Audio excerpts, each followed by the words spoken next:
بسم اللہ الرحمن الرحیم. بلا تکلف کے ساتھ میں ہوں راجہ انیس. گزشتہ جانے والے 3 ہفتوں میں ہم نے دیکھا کہ ہماری قوم پر ایک بمباری کی گئی. جی ہاں، بمباری سے مراد وہ بمباری نہیں جو آپ سمجھ رہے ہیں. بمباری سے مراد پیٹرول بم گرایا گیا، گیس بم گرایا گیا، بجلی بم گرایا گیا اور نہ جانے کتنے قسم کے بم ابھی مزید گرنے کو تیار ہیں. پچھلے 3 ہفتوں میں ایک قیامت گزر گئی. میں قیامت کا لفظ یوز کروں گا جب ہم نے دیکھا کہ پیٹرول میں 56% اضافہ ہوا، ڈیزل میں 83%، مٹی کا تیل جو کہ ایک عام لوگ یوز کرتے ہیں کھانا پکانے کے لیے اس میں بھی تقریباً 75%، گیس میں 45%. اس کے علاوہ بجلی میں بھی بہت اضافہ کیا گیا. اس وقت آج کا خصوصی پروگرام ہم 22 کروڑ لوگوں کے نام، جو 22 کروڑ پاکستان کے عوام ہیں، ان کے نام کرتا ہوں اور ان کی آواز آپ تک، حکومت وقت تک، حکمرانوں تک پہنچانے کی کوشش کریں گے. تو پروگرام کے شروع میں اپنے مہمانوں کا تعارف کرانے سے پہلے میں چاہوں گا، ہم نے ایک ویڈیو کلپ بنایا ہے 22 کروڑ لوگوں کی دل کی آواز، اس میں کچھ لوگوں کی آواز ہم کوشش کریں گے آپ تک پہنچانے کے لیے، حکمرانوں تک پہنچانے کے لیے. تو میں گزارش کروں گا پہلے وہ کلپ چلایا جائے. السلام علیکم. آپ کا نام؟ وعلیکم السلام. محمد ثناء اللہ. اچھا ثناء اللہ صاحب، یہ بتائیے اس وقت لائٹ نہیں ہے، ہم یہ دیکھ رہے ہیں، کاروبار کی کیا پوزیشن ہے؟ پہلے تو یہ بتائیے. سر کاروبار کی کوئی پوزیشن نہیں ہے. پہلے کے معاملات ہم نے کہا تھا کہ جو ہے نا، پہلے عمران خان کی حکومت چل رہی تھی، ہم پریشان تھے. ہم نے کہا یہ جو ہے نا جب سے آیا ہمارے لیے معاملات بہت بگڑ گئے ہیں. لیکن ہم نے سوچا تھا کوئی اچھا آئے گا ہمارے لیے، کوئی بہتری لائے گا. لیکن کوئی بھی آیا ہے، یہ بھی آئے وہ بھی ہیں، ہمارے لیے کوئی اچھا نہیں کیا. تو مہنگائی تو پہلے بھی تھی. سر مہنگائی پہلے تھی لیکن اب تو کچھ زیادہ ہو گیا. ہمارے لیے بہت بڑا مسئلہ ہو گیا، ایشو کھڑا ہو گیا. لائٹ 1 سیکنڈ نہیں ہے. کیا روٹی کتنے کی ہو گئی یہ بتائیے. سر روٹی فی الحال جو ہے ہم کم ریٹ پہ ہی چلا رہے ہیں، لیکن بات یہی ہے یہاں پہ آ کے SDM کا چھاپا پڑتا ہے، بڑے افسران آ جاتے ہیں، ان کا آ کے چھاپا پڑتا ہے کہ آپ اتنا مہنگی کیوں دے رہے ہیں. ہمیں سب سے بڑی بات آٹا اتنا مہنگا مل رہا ہے، گیس اتنی مہنگی ہو گئی ہے. 4,000 والا سلنڈر 10,000 روپے کا ہو گیا ہے. آپ کی دودھ کی دکان ہے، ماشاءاللہ دودھ کتنا مہنگا ہو گیا، کیا وجہ ہے؟ سر ایک تو کرایہ کافی مہنگا ہو گیا، پیٹرول کی وجہ سے کرایہ بہت مہنگا ہے، جس کی وجہ سے جو نا باڑے والوں کے ایکسپینس بڑھ گئے ہیں. تو اس وجہ سے جو لوگ 2 یا 2.5 کلو دودھ لیتے تھے وہ بھی کم لینے لگے ہیں. انہوں نے بھی 1.5 کلو 1 کلو کر دیا. اچھا، لوگ دودھ بھی کم خرید رہے ہیں مہنگے ہونے کی وجہ سے. تمام چیزیں مہنگی ہو رہی ہیں آپ کے سامنے، اور ٹرانسپورٹیشن چارجز کافی بڑھ گیا ہے، جس کی وجہ سے جو ہے نا دودھ مہنگا ہو گیا. اور آپ دیکھ رہے ہیں لائٹ تو ہے ہی نہیں. تو لائٹ اس گورنمنٹ میں تو جا رہی، لیکن پچھلی گورنمنٹ میں بھی لائٹ جاتی تھی. نہیں سر، اتنی لائٹ نہیں جاتی تھی پچھلی گورنمنٹ میں. عمران خان کی گورنمنٹ میں لائٹ اتنی نہیں جاتی. لائٹ نہیں تھی جاتی تھی، اور کیا کہتے ہیں اسٹیبل تھا، ریٹ صحیح تھے. لیکن اب تو بہت زیادہ مہنگائی ہو گئی ہے. سر پیٹرول 200 ساڑھے 200 روپے ہو گئے ہیں. ابھی بھی کہہ رہے ہیں 15-20 روپے بڑھانے ہیں. بھائی کہاں پہ جا کے رکے گا؟ لوگ تو مر رہے ہیں، غریبوں کو کھانے کو نہیں مل رہا ہے. اتنی مہنگائی ہو گئی ہے انتہا سے زیادہ، اور پیٹرول دیکھیں کہاں جا رہا ہے. اب دودھ والوں نے 170 روپے کر دیا ہے. ہم پوچھیں گے دوائیوں کی قیمتوں کے بارے میں. جناب اسد بھائی یہ بتائیے دوائیوں کے پرائس کتنے بڑھ گئے؟ سر 50% سے بھی ابو ہو گئے.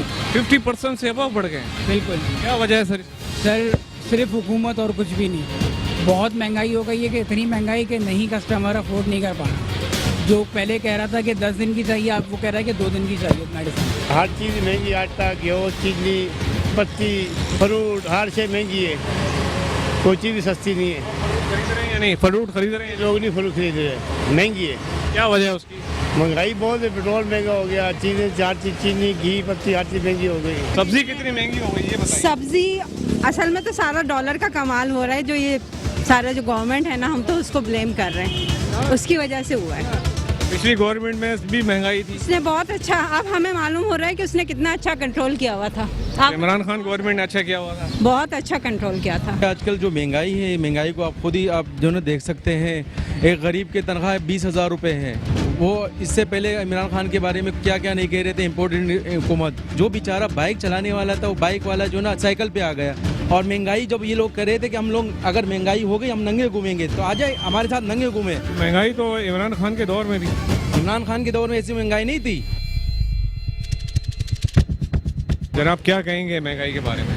بھائی مہنگائی تو حد سے زیادہ بڑھی ہوئی ہے، ہر چیز میں بڑھی ہوئی ہے. جب پیٹرول اتنا مہنگا ہو جائے گا تو لازمی بھی نہیں، چھوٹی چیزیں تو خود بخود مہنگی ہونی ہے. آدمی غریب آدمی کیا کرے گا؟ تنخواہ بڑھا نہیں رہے اور مہنگائی بڑھائے چلے جا رہے ہیں. جب مہنگائی اتنی بڑھ جائے گی تو آدمی کہاں سے کھائے گا؟ لازمی بات ہے چوری کی طرف جائے گا. بجلی کے بل الگ بڑھا رہے ہیں، گیس کے بل الگ بڑھا رہے ہیں، پانی آ نہیں رہا ہے، ٹینکر خریدنے پڑتے ہیں. آدمی کہاں تک کس سے مقابلہ کرے گا؟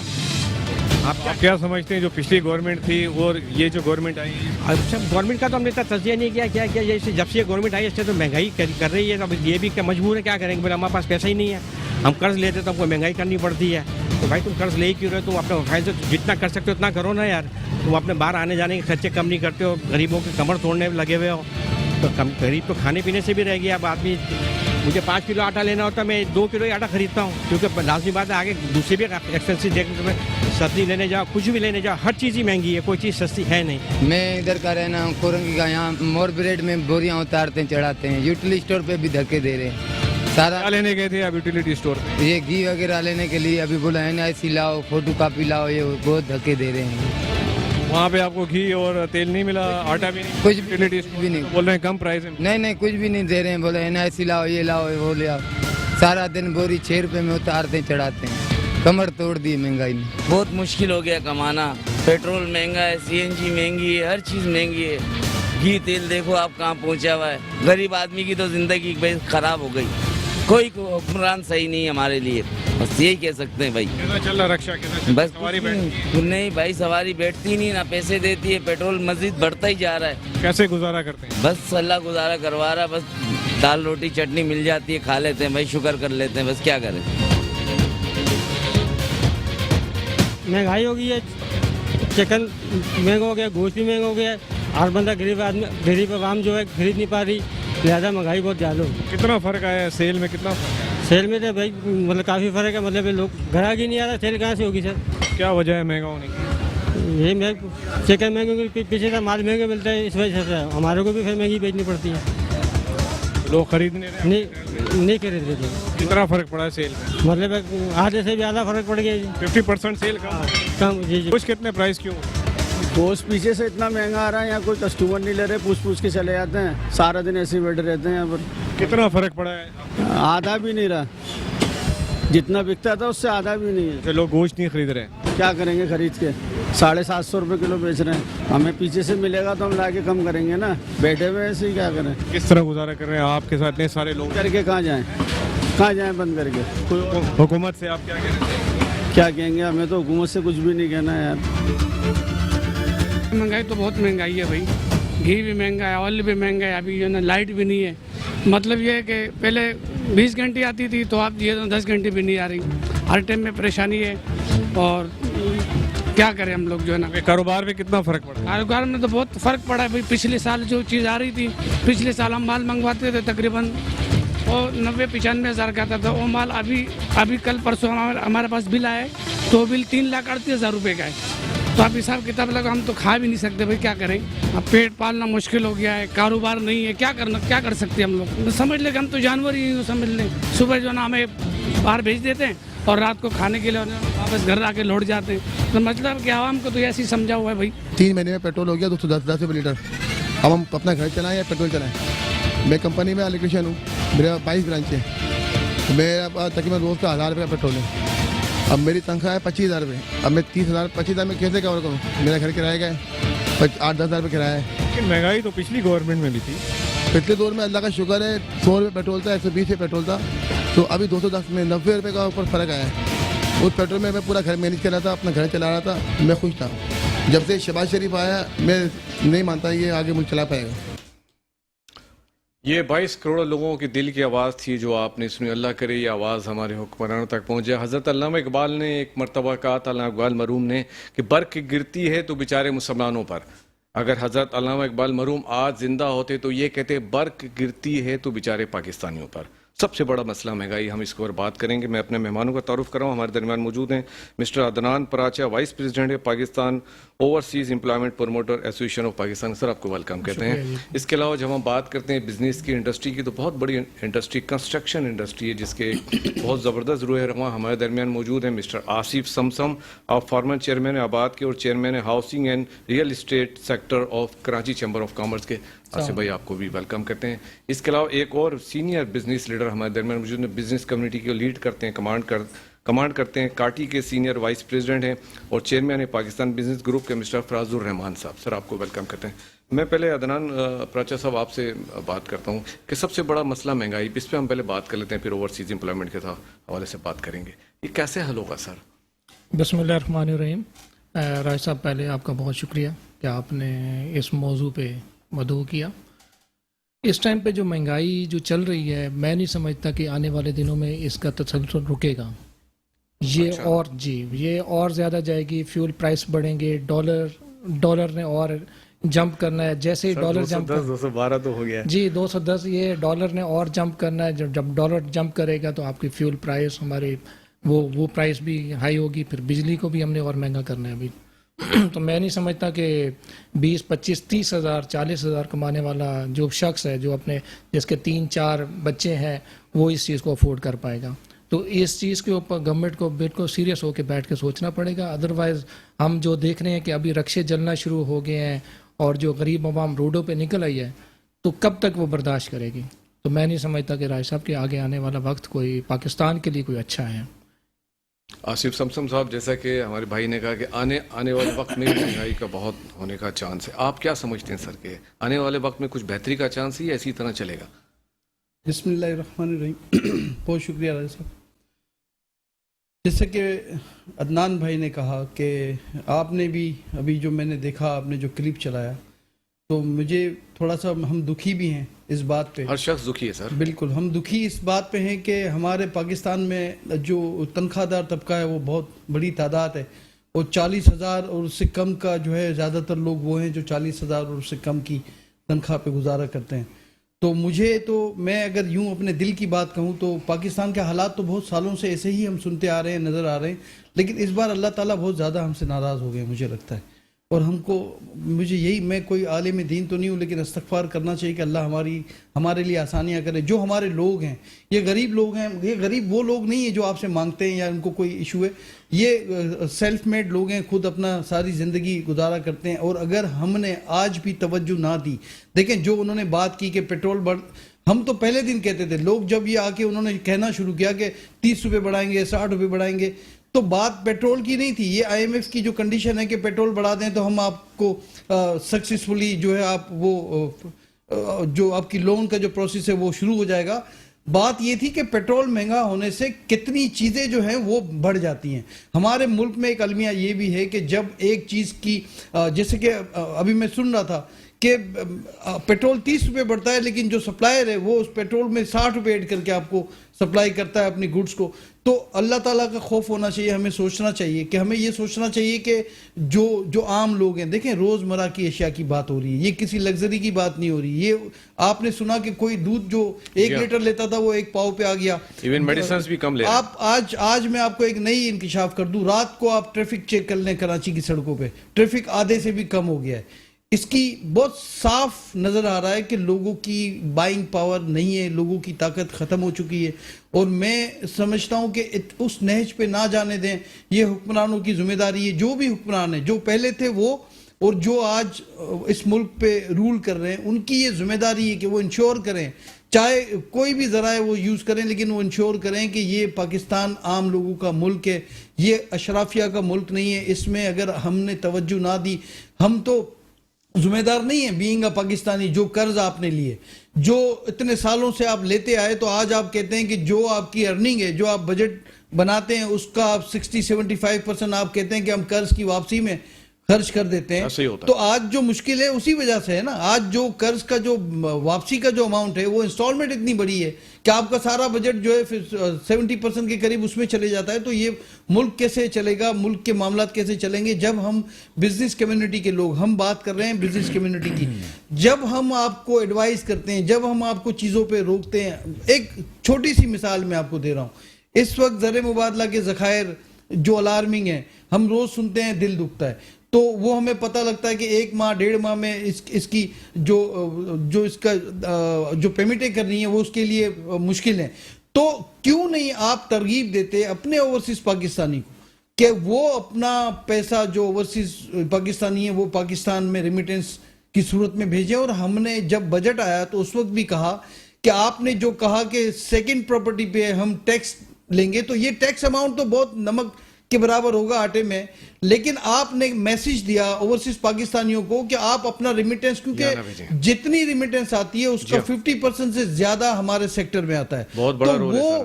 उसूलन आपको तरगीब देनी चाहिए. देखिए ना, एक सेंस की बात है कि आपको तरगीब देनी चाहिए कि जो पाकिस्तानी भी इन्वेस्टमेंट करेगा, चाहे वो प्रॉपर्टी सेक्टर में करे या अदर देन कोई भी करे, तो उसको आप और ज्यादा इंसेंटिव दें ताकि आपका रिजर्व बढ़े. ठीक है, आपसे मैं दोबारा बात करता हूँ. फराज रहमान साहब, आप बिजनेस कम्युनिटी को लीड करते हैं, माशाल्लाह बिजनेसमैन के लीडर हैं. सर, सबसे अहम सवाल ये है कि पाकिस्तान का सबसे बड़ा मसला इस वक्त महंगाई है, कैसे कम होगी सर? बिस्मिल्लाहिर्रहमानिर्रहीम. बहुत शुक्रिया डॉक्टर साहब कि आपने इस हॉट इशू के अंदर जो है वो प्रोग्राम किया.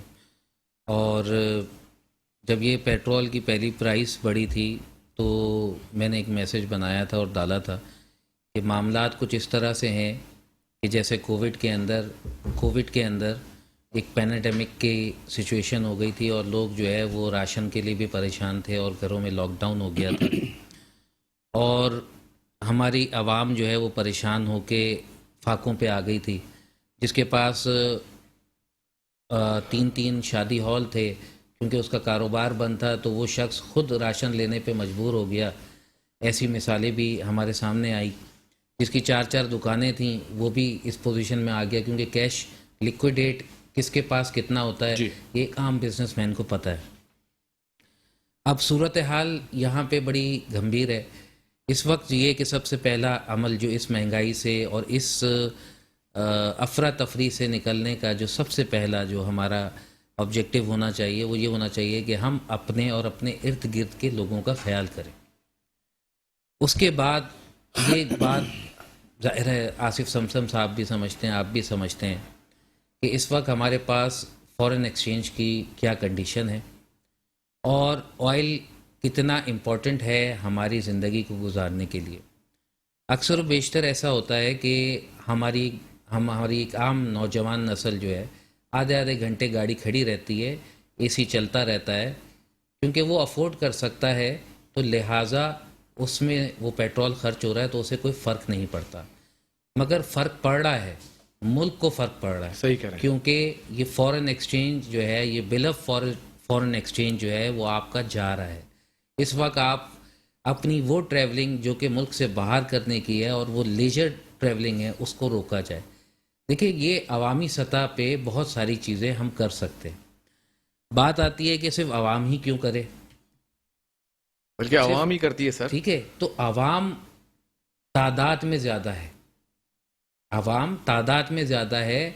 जैसे फ़ौज ने ऐलान कर दिया कि हम ड्राई डे मनाएंगे, ठीक है ना. ये क्यों मनाएंगे? वो इसलिए मनाएंगे कि उस दिन गाड़ियां पेट्रोल नहीं चलेगा, ठीक है. तो आप अगर वो उस दिन फ़र्ज़ करें कि जी 1000 लीटर पेट्रोल खर्च करते थे तो वो उस दिन 1000 लीटर पेट्रोल. फराज भाई, मैं आपकी बात दोबारा लेता हूँ. इस वक्त हमें टेलीफोन लाइन पे ज्वाइन किया है आसिम इस्माइल साहब ने, जो कि एक इंडस्ट्रियलिस्ट हैं. अस्सलाम वालेकुम आसिम इस्माइल साहब.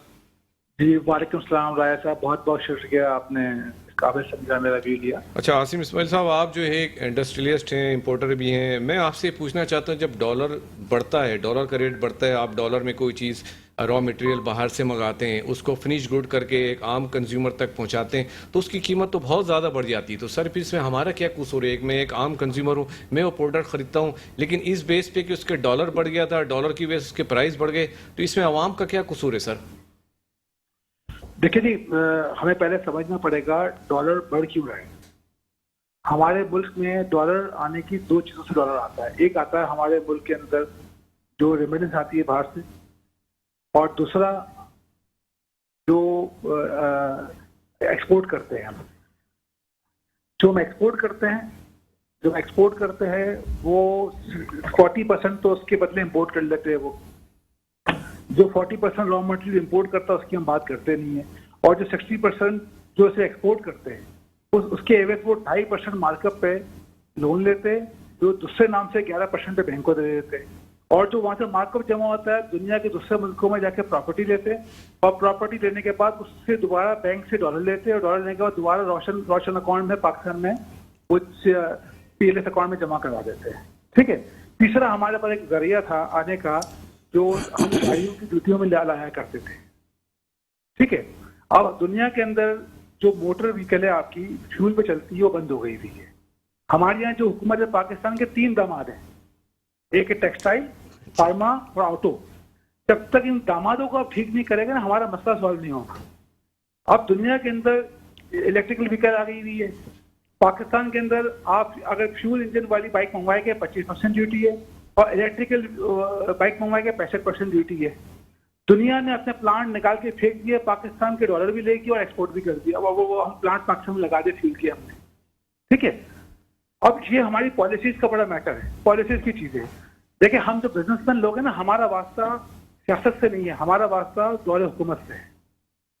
पिछली हुकूमत ने क्या किया हमारा उससे वास्ता नहीं, किस तरह किया हमारा उससे वास्ता नहीं। जब तक पॉलिसीज को ठीक नहीं करेंगे आप इस मुल्क में कोई चीज ठीक नहीं कर सकते।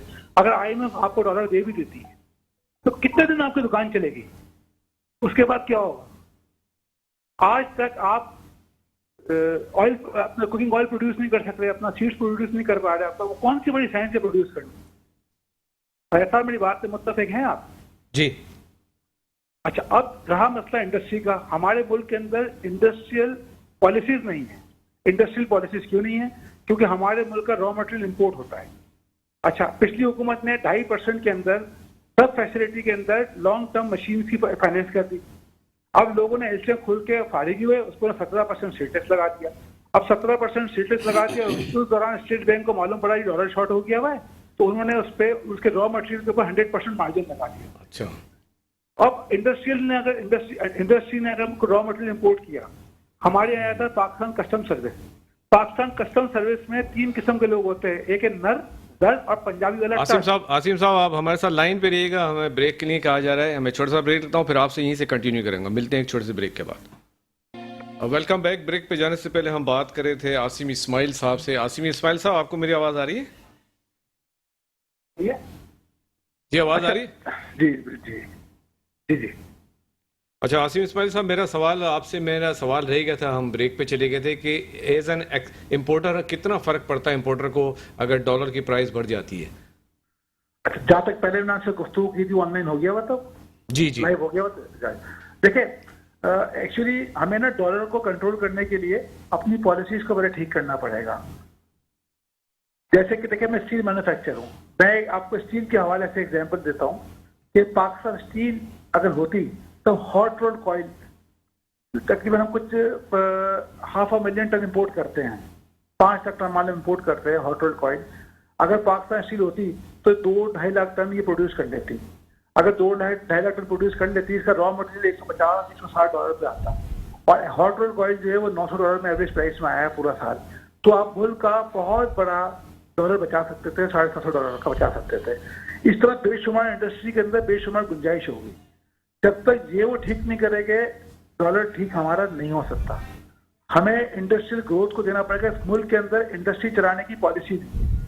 इस मुल्क में जितना रॉ मटेरियल होता है वो इंपोर्ट करती है, इंपोर्ट होता है कस्टम से, और कस्टम में जो है ना वो बिल्कुल मैंने आपसे जैसे बताया कि नर जर टर है पंजाबी वाला, नर एग्जामिनर और दर है अप्रेजर और टर असिस्टेंट कलेक्टर से लेकर चीफ कलेक्टर, वो सिर्फ टड़े मारते हैं, काम नहीं करते। अच्छा, सिर्फ टड़े मारते हैं। और इसी वजह से इंडस्ट्री को एक तो डॉलर की हमें एक तरह के डॉलर की कॉस्टिंग पड़ रही है। देखिए हुकूमत को चाहिए ठीक है डॉलर की कॉस्टिंग सेव करने में टाइम लगेगा, लेकिन जो इंडस्ट्रीज की दूसरी चीजें मौजूद है उसको तो ठीक कर लेना।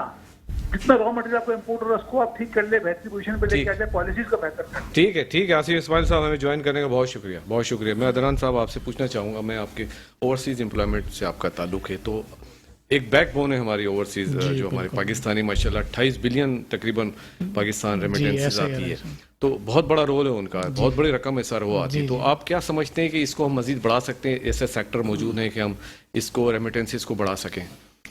शुक्रिया जी, बहुत अच्छा सवाल।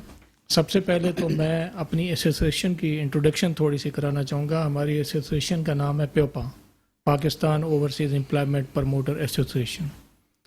इसका वजूद हुआ था अर्ली 70s में, और उसके बाद हम इसको लेके चले, और हमारे जो सीनियर्स हैं सबको अब पिछले कुछ 10-12 सालों से इसके अंदर बहुत ज़्यादा बेहतरी आई है, और ज़्यादा बेहतरी लाई जा सकती है।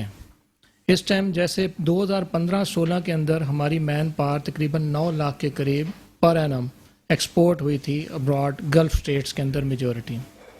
फिर ये ग्रेजुअली कम होती गई, और फिर कोविड के अंदर बिल्कुल ही ख़त्म हो गई। 2019 में भी, जैसे आपको मैं बताऊं कि 2019 में भी एक डेलीगेशन जिसमें मैं भी शामिल था, कतर गए थे, तो कतर गवर्नमेंट ने 1 लाख जॉब्स का पाकिस्तान को कॉन्ट्रैक्ट दिया था, तो वो हमने फुलफिल किया था। इसी तरीके से जी जी वर्ल्ड कप के हवाले से सऊदी अरेबिया है हमारी मेन मार्केट है, हमारी यूएई मार्केट है, ओमान को देखना चाहिए, मलेशिया हमने मार्केट अपनी ख़राब कर दी है, ये सिर्फ गवर्नमेंट की पॉलिसीज़ की वजह से। अब जो 28 अरब डॉलर जो इस टाइम पे आ रहे हैं, आज तक किसी भी गवर्नमेंट ने ये नहीं सोचा कि इसका बैकबोन कौन है, कौन भेज रहा है। ऑफ कोर्स हम लोग भेज रहे हैं।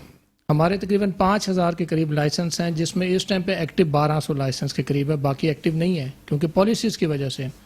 हम ओवरसीज़ पाकिस्तानी का शोर तो मचाते हैं कि जी रेमिटेंसेस भेजें, उन्होंने इतनी भेज दी।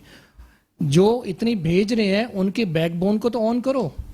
जब उनको ऑन ही नहीं करेंगे, हमारी एसोसिएशन को नहीं करेंगे ऑन करें, हमें गवर्नमेंट के अंदर हमें फैसिलिटीज़ प्रोवाइड करें और कोई खारजा पॉलिसीज़ ऐसी बनाए। बाहर के मुल्कों के अंदर हर मुल्क उधर जाके खारजा पॉलिसीज़ बनाते हैं। हमारा ही नेबर कंट्री है बांग्लादेश अब तक इस फिस्कल ईयर के अंदर अपने 4 महीनों के अंदर तकरीबन 7 से 8 लाख बंदा भेज चुका है, एक्सपोर्ट कर चुका है, और हम 2 लाख पे खड़े हैं। हमारा मुल्क उनसे बड़ा है। हम रेमिटेंसेस की तरफ तो जोर है, लेकिन जब उसके पीछे जो ओवरसीज एम्प्लॉयमेंट जो हमारी एसोसिएशन है उसको जब उनको सपोर्ट नहीं करेगी, ऑफ कोर्स उसको सपोर्ट करें। देखिए सपोर्ट करें, गवर्नमेंट में हमें हिस्सा दें। देखें जब रेमिटेंसेज कोई ला के देता है तो वो बाप अपने बेटे को उसी को प्यार करता है जो कमा के ला के देता है। तो जो कमा रहा है उसको पूछ नहीं रहे और बस खाए जाएंगे, तो फिर हम एक वक्त तक हम भी थक जाएंगे। हम तो प्राइवेट सेक्टर के अंदर जितनी हमारी कोशिश हो सकती है हम करते हैं। हम किसी भी गवर्नमेंट, हम देखें जो मौजूदा गवर्नमेंट होगी, हम बिजनेसमैन हम उनके साथ खड़े होंगे, लेकिन हमें पूछें, हमें बिठाएं, हमारी को मीटिंग्स करें और हमें बताएं कि इसको हम जो 28 अरब डॉलर है, मैं आपको राय साहब मैं चैलेंज से कह सकता हूँ इसको 40 से 45 अरब डॉलर किया जा सकता है। बहुत ज़बरदस्त बात। बहुत अच्छी बात। साहब मैं आपसे पूछना चाहूँगा, जैसे कि आपकी फील्ड कंस्ट्रक्शन इंडस्ट्री से ताल्लुक है, जिस तरह महंगाई बढ़ रही है तो आपकी फिजिबिलिटी किस तरह बढ़ती है बनाएंगे, और जो कंस्ट्रक्शन से रिलेटेड मुख्तलिफ इंडस्ट्रीज़ हैं सर, उन पर भी फ़र्क पड़ेगा, उसमें भी हज़ारों लोग काम करते हैं, उन पर भी बहुत फ़र्क पड़ेगा। जिस तरह महंगाई बढ़ रही है वो भी बंद हो जाएंगे आहिस्ता आहिस्ता। देखिए ये जो बजट जो आया नया, उसमें हमें ये उम्मीद थी कि ये इदराक रखते होंगे इन बातों का जो मुश्किलात हैं हमारे लिए। जो पिछले 1.5 साल से जब हम इसको अगर मॉनिटर करें तो 100% प्लस हो गई कॉस्ट ऑफ कंस्ट्रक्शन। सबसे ज़्यादा इशू आ रहा है जो ऑन गोइंग प्रोजेक्ट हैं, वो उस वक्त मुश्किल में है कि वो डिलीवर करेंगे, डिफ़ॉल्ट करेंगे, क्या करेंगे। वो चाहते हैं कि प्राइस को इन्हांस करें, जो उनको महंगा स्टील मिल रहा है, महंगी सीमेंट मिल रही है, तो वो इशू अपनी जगह पे बड़ा प्रेशर है आबाद पे। हम मीटिंग में जब बैठते हैं तो वो रोज़ाना की बुनियाद पे ये बात करते हैं कि हम कैसे इसको कंटिन्यू करें। तो हमने वो प्रेशर तो अपनी जगह पे, हम अपने डेवलपर्स को भी बात कर रहे हैं, सारी चीज़ें उनको साथ भी लेके चल रहे हैं। कोशिश है कि ये चलता रहे, प्रोसेस बंद ना हो कोई प्रोजेक्ट। लेकिन मुझे हैरानगी जब होती है कि आप अभी 1.5 माह 2 माह आपको आए हुए और आपने आके एक बजट देना था, तो कम अज़ कम मैं ये समझता हूँ कि आप छेड़ते ना किसी चीज़ को। ठीक है, आप एक सेक्टर जो कोविड में 2 साल से आपको सपोर्ट कर रहा था, जो आपने कहा कोविड में बहुत अच्छा पाकिस्तान ने जो है प्ले किया, तो वो सपोर्ट किया इस सेक्टर ने, लोकल इंडस्ट्री भी चली, रोज़गार भी चला, क्योंकि सबसे कम SOPs हमारे सेक्टर में है। और इमरान खान साहब जब थे उन्होंने बड़ा सपोर्ट किया उस हवाले से कि जी ये सेक्टर चलता रहे। मैं लो कास्ट हाउसिंग की बात नहीं करूँगा, जो पॉलिसी थी उसकी हमने पहले दिन से मुखालफत की थी, आज भी हम मुखालफत करते हैं, क्योंकि वो उनका जो ट्रैक था वही गलत था। हमने कराची चैम्बर से भी उनको इंटीमेट किया, हमने काफ़ी बार सोचा कि वो उन लोगों को साथ लें जो रियल स्टेक होल्डर हैं, लेकिन उन्होंने इस पर कोई सीरियस कंसर्न नहीं दिखाया हमें। खैर वो जो हो गई गुजर गया। और आपके सामने जब ये पहली मरतबा अनाउंस हुई थी 2020 में, तो उस वक्त हमने कहा था कि ये मुमकिन नहीं है कि आपने प्राइस लॉक की हुई हैं, सेल प्राइस लॉक की हुई है, रॉ मटेरियल का कुछ पता नहीं है कि कब बढ़ जाए, डॉलर कब बढ़ जाए, तो मुमकिन ही नहीं है कि 27 लाख में आप घर बना के दें जिसकी कॉस्ट डबल हो जाएगी फ्यूचर में। तो ये सारा सिस्टम, हाँ एक अच्छा काम किया, फोर क्लोजर के बाद बैंक ने लोगों को हाउसिंग के लिए कम, उस पर बहुत अच्छा इकदाम था। ये भी उनका बहुत अच्छा कदम था कि इलेक्शन से पहले जो उन्होंने वादे किए थे वो पूरे किए कि इस सेक्टर को मैं फोकस रखूँगा, चलाऊँगा, क्योंकि वो दुनिया में जानते हैं, उनको पता है कि पूरी दुनिया में इस सेक्टर को लोगों को तरगीब दी जाती कि आप आएँ। खैर हमारे यहाँ जैसे कि इनकी मैंने बात सुनी, जैसे फराज भाई बात करते हैं, तो जब हम जैसे अभी एक हमारे भाई बात कर रहे थे कि जब पॉलिसीज नहीं है, हम राइट जगह पे राइट पर्सन नहीं है। देखें, सबसे पहले हमें उन लोगों को आगे लाना चाहिए कि पोस्टों पे या जो फैसला करने वाले लोग हैं जो पाकिस्तान से मुखलिस हों। सबसे पहली शर्त मैं समझता हूँ मेरिट ये होना चाहिए कि वो पाकिस्तान से मोहब्बत करते हो, पाकिस्तान से हमदर्दी रखते हो। एक कंटेनर जब आप एक्सपोर्ट का डिले करते हैं ना, ओवर वेट या 1-2% वेट जब बढ़ जाता है और उसको डिले करके उसका जहाज विसल जब निकल जाता है ना, तो आप उस एक्सपोर्टर से पूछें कि उसको एलसी में लिखा होता है कि बाय एयर अब उसको भेजोगे तो एक्सेप्टेबल है, अदरवाइज ज़ैनब मार्केट में जाके माल भेज दो। तो जब हम अपने जो उन जगहों पे जिसे इन्होंने बात की उन लोगों को डिप्यूट करेंगे जिनको इससे कोई गरज नहीं कि मुल्क, मैंने कहा ना कि एक गाड़ी सरकारी गाड़ी थी, अभी मैंने उनको पूछा कि आप इस तरह क्यों चला रहे हैं, उनको बच्चा चला रहा था, मैंने उसको पूछा, ये अभी की बात है, तो उसने कहा कि जी हमारा 3 साल के लिए हमारी है, हमारी कौन सी गाड़ी है। तो जब हमारी मुल्क की ये प्रॉपर्टी है, हमारी सोच जब ये होगी, जब हम ऐसे लोगों को दूर रखेंगे जो मुल्क से मुखलिस हों, तो मैं समझता हूँ कि ये जैसे बड़ी अहम बात थी इनकी जो उन्होंने कहा कि ओवरसीज एम्प्लॉयमेंट के लिए ये लेबर, देखो ना 2 फायदे हैं, एक तो रोजगार मिलेगा, दूसरा रेमिटेंस आएगा। इससे अच्छा क्या हो सकता है? बहुत बड़ा तो रोल है। क्यों नहीं इनको सर का ताज हम बनाते? जैसे कि अदनान भाई ने कहा कि 40 बिलियन तक हम जा सकते हैं। मैं ये कह रहा हूँ कि 40 बिलियन की बात करें तो क्यों नहीं हम उनको अपने सर का ताज बनाएं। जब मैं कह रहा हूँ कि हमारे सेक्टर में सबसे ज्यादा ये जो ओवरसीज पाकिस्तानी बाहर काम करते हैं वो अपनी जो बचत है वो हमारे सेक्टर में करते हैं। आपने कहा एक घर के बाद जो दूसरा घर लेगा उसको टैक्स देना पड़ेगा। मेरे भाई ये बेचारे मेहनत करते हैं ओवरसीज में और ये उनको सबसे सेफ जगह ये लगती है कि हम यहाँ पे इन्वेस्टमेंट करेंगे तो 8-10 साल का आप उठाएं डेटा तो सबसे ज्यादा प्रॉफिट उनको यहाँ मिलता है। लेकिन हमें ये कहा जाता है अक्सर जगहों पे कि जी इंडस्ट्री को ग्रो कर, 100% मैं कहता हूँ इंडस्ट्री को ग्रो करना चाहिए। स्टील की इन्होंने बात की, स्टील मिल आप बंद नहीं करते तो हम कितनी चीजों की इंपोर्ट से बच जाते। आज हम टेंशन में हैं कि हम कहते हैं कि आप अगर चाहते हैं कि ये सेक्टर चले तो हमें आपने इंडस्ट्री का दर्जा दिया, आप हमें ये करें कि जो आरडी एआरडी सेल टैक्स जो हम लगा रहे हैं एंड यूजर का, जिनके पास अप्रूवल्स है उनके लिए आप एसआरओ निकालें और वो उनको एंड यूजर को खत्म कर दें उन पे, ताकि जो प्रोसेस चल रहा है हाउसिंग का जो लोकल इंडस्ट्री के साथ मिलके वो चलता रहे। और हम किसी लोकल इंडस्ट्री को हिट ना हमने कभी किया ना करते हैं, लेकिन कार्टेलाइजेशन की हमेशा हमने मुखालफत की और हमेशा करनी चाहिए। एक इखलाकी तौर पे इखलाकी जिम्मेदारी, मैं चाहे उस फील्ड से हूं ना हूं लेकिन मैं समझता हूं कहीं भी कार्टेल नहीं बनना चाहिए। और खास कर जो हालात आज हैं इस मुल्क के, हमें इस मुल्क की खातिर, इस मुल्क के लोगों की खातिर, देखिए हम सब अल्लाह को तो जवाब दे है ना, अल्लाह तो हर चीज हमारी देख रहा है। अगर हम जो ठीक कर रहे हैं वो भी हमें पता है, हम जो गलत कर रहे हैं वो भी हमें पता है। और आपको नहीं पता लेकिन हम उसे तो पता है जो गलत कर रहा है, और अल्लाह को तो सब पता है। तो हमको कम से कम आज इन हालात में, देखें महंगाई बहुत मुश्किल हालात हैं, अभी आगे 6 माह 8 माह अल्लाह ताला ने हिफाजत हमेशा की है इस मुल्क की, अल्लाह ताला हमेशा हिफाजत करेगा। लेकिन सोच हमारी या हम कोशिश करेंगे तो अल्लाह ताला मदद करेगा। मैं आपका जवाब आ गया। फराजुर रहमान साहब, जैसा कि हम अभी बजट के ऊपर बात करें कि जो बजट आया है, मतलब हम इतने अब महकूम हो गए कि उनके इशारे के ऊपर बजट बन रहा है, जो वो कह रहे हैं हम वही बजट बना के आवाम को पेश कर रहे हैं। तो मतलब हमारी आज़ादी, हमारी खुद मुख्तारी कहाँ गई सर?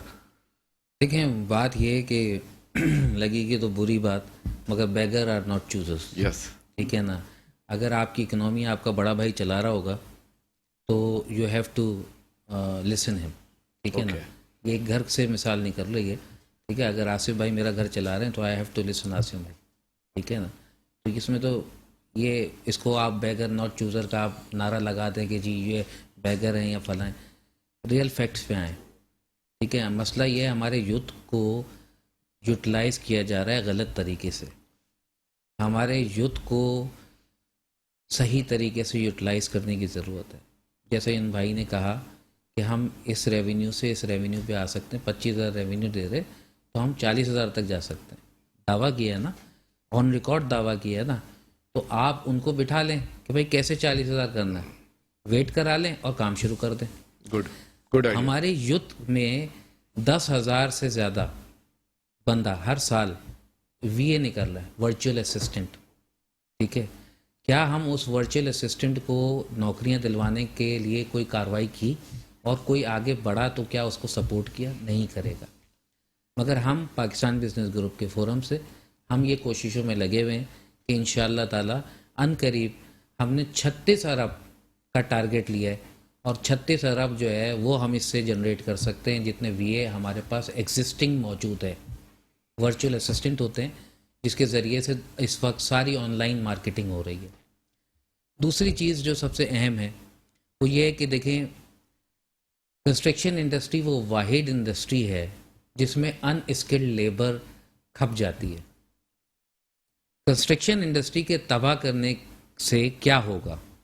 سب سے پہلے کیا ہوگا کہ وہ جو ان اسکلڈ لیبر ہے یا تو بیلچہ چلا سکتا ہے یا بیلچہ مار سکتا ہے.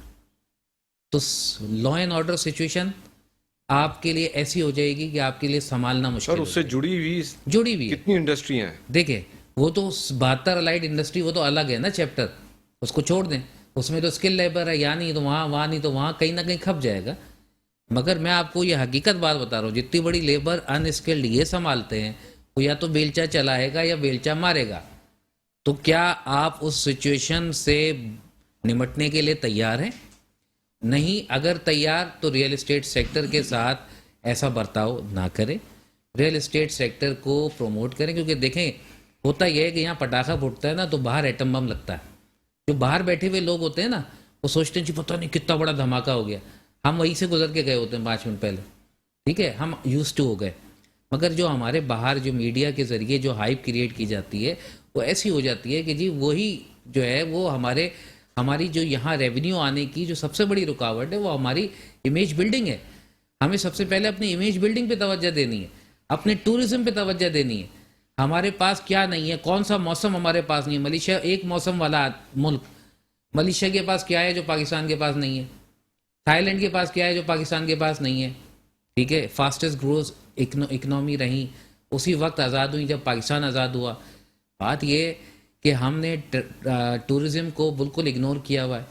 کراچی جیسا شہر جہاں انگریز جو ہے روڈوں پہ چڈے پہن کے پھرتے تھے, وہی کراچی جیسا شہر آج یہاں پہ میٹنگ کرنے کو آنے کو تیار نہیں ہے. گورا کہتا دبئی آ جاؤ میٹنگ کرنے کے لیے, ٹھیک ہے نا. تو بات یہ سب سے پہلے ہمیں لا اینڈ آرڈر, اپنی image building. Law and order اتنا برا نہیں ہے, معذرت کے ساتھ دنیا بھر میں ہوتا ہے, اتنا برا نہیں ہے. ہمارے بڑے اچھے قابل افسران لگے ہوئے ہیں اور لا اینڈ آرڈر بہت وہ ہے. مگر امیج بلڈنگ 9/11 کا واقعہ ہوا, کیا آپ نے کوئی لاشیں دیکھی, ٹکڑے دیکھے کوئی؟ یہاں ایک ایکسیڈنٹ کے ٹکڑے جو ہے نا وہ چلنا شروع ہو جاتے ہیں. مطلب یہ میں معذرت کے ساتھ میڈیا پہ بیٹھا ہوا ہوں, مگر کیا یہ ایتھکس ہے کہ ایسا ہونا چاہیے؟ ٹھیک ہے نا, خون نکل رہا ہے یہاں سے اور آپ کا کیمرہ مین آگے بڑھ کے مووی بنا رہا ہے, بنائے مگر چلائے تو نہیں. کم سے کم یہ سینس تو ہونا چاہیے, ٹھیک ہے. تو ہمارے یہاں یہ سینس نہیں ہے. ہمیں ایز اے قوم دیکھیں ہم سب ذمہ دار ہیں یہاں تک پہنچانے کے, ہم سب ذمہ دار ہیں. بالکل صحیح, اور سب سے بڑے ہمارے بڑے ذمہ دار ہیں. بالکل. عدنان پراجا صاحب, میں عدنان بھائی آپ سے پوچھنا چاہوں گا کون کون سے سیکٹر ایسے ہیں جس میں بھی گنجائش ہے جہاں ہمارے نوجوان باہر جا سکتے ہیں اور اپنا اور اپنے ملک کی خدمت کر سکتے ہیں؟ دیکھیں ہم نے اس کو بہت آواز ہم نے بہت بلند کی ہے, پچھلی گورنمنٹ میں بھی اور اس گورنمنٹ میں بھی. ہم یہی ریکویسٹ کریں گے کہ ہم آلریڈی ہماری ایسوسیشن پروموٹرز جو ہیں گلف اسٹیٹس کر رہے ہیں. ملیشیا کا سیکٹر ہمیں ملا تھا لیکن وہ گورنمنٹ پالیسیز کی وجہ سے خراب ہو گیا. یورپ کے اندر اس ٹائم پہ آلموسٹ ان کو 2023 کے اینڈ تک 2 million they are requiring 2 million people from abroad. اور یہ وہ تھرڈ ورلڈ کنٹریز سے انہی سے لوگ جو آتے ہیں ان کو سکلز لیبر بھی چاہیے, انسکلز بھی چاہیے. جاپان ہمارے لیے بہت اچھا ملک ہے, جاپان نے ابھی اسٹارٹ کیا ہے. اب جاپان نے ہمیں کہا تو صحیح کہ آپ 13-14 ٹریڈس کے اندر, آپ فیکلٹیز کے اندر ہمیں مین پاور دیں, لیکن ہمارے انسٹیٹیوٹس گورنمنٹ سیکٹر میں جو ہیں اس کو پراپرلی ڈیل نہیں کر پا رہے. پرائیویٹ سیکٹر کو آگے آنے نہیں دیا جا رہا. اب جاپان بہت اچھا سیکٹر ہے, آپ کا پورا یورپ ہے جس میں البانیہ ہے, آپ کا ہے اٹلی ہے, آپ کا جرمنی ہے, اتنے یورپین کنٹریز وہ مین پاور اس ٹائم پہ دوسرے ممالک سے, ہمارے ہمسائے ممالک سے لے رہے ہیں. ہم اس کی طرف توجہ نہیں دے رہے. ہم صرف یہی آواز لگاتے ہیں, ہر گورنمنٹ, میں کسی ایک گورنمنٹ کا نام نہیں لوں گا, بینگ اے بزنس مین, ہر گورنمنٹ یہی کہتے ہیں کہ ہمارے اوورسیز پاکستانی نے جی اتنا پیسہ بھیج دیا, ویل ڈن. بس وہی بات ہے کہ بیک بون کو نہیں, بیک بون کو بٹھائیں. یورپ کی مارکیٹ ہے, اس گلف کے اندر بھی بہت اچھا ہے. اس ٹائم پہ गल्फ स्टेट्स के अंदर से हमारी पॉलिसीज की वजह से, गवर्नमेंट पॉलिसी की वजह से बिजनेस स्लो हो गया। कोई कंस्ट्रक्टिव पॉलिसी बनाए आपका जी मतलब जी है, ऑफ आप कोर्स लोगों जी, को देखिए बिठा के? हमारी एचआर मिनिस्ट्री जो है वो बैठेगी खारजा मिनिस्ट्री के साथ। ओके। खारजा मिनिस्ट्री जो है वो उनकी मिनिस्ट्रीज के साथ कोऑर्डिनेट करेगी, वो हमें बिठाएं कि भाई आप क्या है, आप क्या चीज़ आपको चाहिए, हम आपको ये फैसिलिटेट करते हैं। गवर्नमेंट्स हमें फैसिलिटेट करेंगी तो हम रेवेन्यूज़ को जनरेट करके देंगे, रेमिटेंसेस बढ़ेगी। बैंकिंग सिस्टम ठीक करने की ज़रूरत है इस टाइम पे। हमारा फाइनेंस मिनिस्ट्री हमारा बैंकिंग सिस्टम को ठीक करे, क्योंकि गल्फ के अंदर जो हमारी मैन पावर रहती है, जितनी भी स्किल्स अनस्किल्स है, मोस्टली वो शहर से बाहर रहती है। वो शहर से बाहर रहती है, वहाँ पे बैंकिंग सिस्टम को ठीक करने की ज़रूरत है। जब एक बंदे को, एक लेबर को अपनी सैलरी मिलेगी तो उसको थ्रू प्रॉपर चैनल भेजना चाहिए, उसको इंसेंटिव देंगे आप कि जी आप इतना पैसा भेजेंगे तो आपको कोई मुश्किल बात नहीं। इम्प्लीमेंटेशन, प्रॉपर इम्प्लीमेंटेशन गवर्नमेंट की हो, हमें बिठाएं, स्टेक होल्डर्स को तो बिठाएं, ठीक स्टेक होल्डर्स को बिठाएंगे तो ये सब कुछ होगा। प्रोग्राम के आखिर में ये सारी चीज़ें तो हमने डिस्कस कर ली, महंगाई है, बेरोजगारी है, खराबी, सर ठीक कैसे होगा? आप क्या सजेशन देंगे गवर्नमेंट को कि ये चीज़ें किस तरह ठीक होंगी? देखिए, मैं समझता हूँ कि जब तक हम वो इकदाम ना करें जिससे आपकी इकनॉमी चले, जैसे एक बात हमने सुनी कि ऑयल की रिफाइनरी हमारे पास नहीं है, स्टील मिल चलती थी वो हमने बंद कर दी। इसको इंडस्ट्रियल जोन बनाना चाहिए पूरे पाकिस्तान को, चाहे उसके लिए आपको टैक्स में जितनी भी मराद देनी वो देनी चाहिए, एमनेस्टी देनी चाहिए, उसमें जो भी इन्वेस्टमेंट अगर कोई करना चाहे तो जब कहीं जाके 2-4 साल के बाद आपको इसमें चेंज मिलेगा। और मैं समझता हूँ कि वो सेक्टर, वो तमाम सेक्टर जो आपकी फॉरेन रेमिटेंस जो है वो ला सकते हैं पाकिस्तान में, उनको सीरियस लेना चाहिए और फौरी तौर पे, यानी ऐसा नहीं है कि हमने कहा आपने सुना, फौरी तौर पे इकदाम करनी चाहिए कि लोगों को ज़्यादा से ज़्यादा तरगीब मिले इस वक्त कि आपको रेमिटेंस जो है वो पाकिस्तान में आए। और उसके लिए आप जब आप अपने बॉन्ड बाहर बेचने जाते हैं और जब शरह सूद आपकी जिस लेवल पे जा रही है, तो वो तो बेचारे इस सब चीज़ों से अलग हैं। वो तो आपके यहाँ पे हमारे सेक्टर में इन्वेस्टमेंट करना चाहते हैं, तो क्यों नहीं आप उनको इस लेवल की फैसिलिटी देते। जैसे एक बात बहुत अच्छी इन्होंने कही कि जो आउटस्कर्ट्स में रहते हैं फॉरेन में लोग, हमारे वहाँ बैंकिंग चैनल नहीं है जिसकी वजह से वो हुंडी के जरिए आता होगा पैसा, तो वो भी कर दें, हमारे सेक्टर को भी चलाने के लिए। आपका शुक्रिया। फराजुल रहमान साहब आपका वो शुक्रिया। प्रोग्राम के आखिर में मैं जिक्र करना चाहूँगा FATF में अल्हम्दुलिल्लाह हमें कमी मिली है, पाकिस्तान ग्रे लिस्ट से बाहर निकल आया, और इसका क्रेडिट भी हमारी फ़ौज को जाता है जिन्होंने दिन रात मेहनत की और हमें FATF से निकालने में, ग्रे लिस्ट से निकालने में कामयाब हुए। इंशाल्लाह 1-2 महीने बाद हम ग्रे लिस्ट से बाहर आ जाएंगे। इसके अलावा आज मीरान शाह में एक वज़ीरिस्तान का इलाका है, वहाँ पे फायरिंग का वाक़या हुआ, हमारे एक जवान शहीद हुआ, हमारे लिए उसने अपनी जान की कुर्बानी दी। हम पूरी कौम की तरफ से उसको सलाम पेश करते हैं। पाकिस्तान जिंदाबाद।